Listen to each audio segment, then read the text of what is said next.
to attend.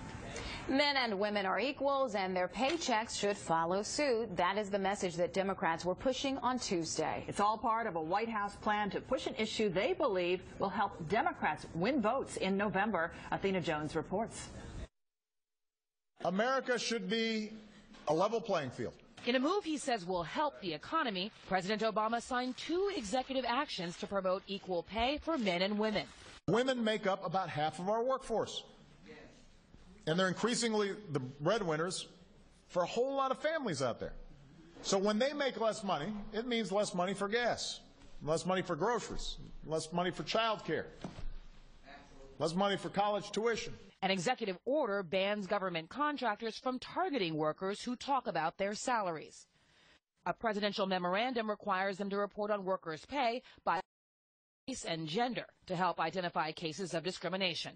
But both moves still leave a lot of women out.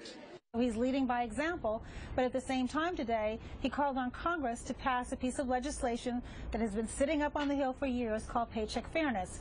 It would do the same thing as the executive order would do, except it would apply to all employers around the country. And while the president often says women make 77 cents for every dollar a man earns, even his own Labor Department puts that number higher at 81 cents. And the Conservative American Enterprise Institute shows the White House has its own wage gap, with female staffers making 88 cents for every dollar the men make. Some opponents say all these figures are exaggerated. When you control for any number of very important factors, what someone majored in college, how much time they've spent out of the workforce, how much time they spend in the office each day, that wage gap shrinks to almost nothing. The wage gap that does exist, maybe 4 or 5 cents, I think may have something to do with discrimination, but it may also have to do with women's choices. And Republicans say this is all just politics. On this Equal Pay Day, I would urge us to stop politicizing women.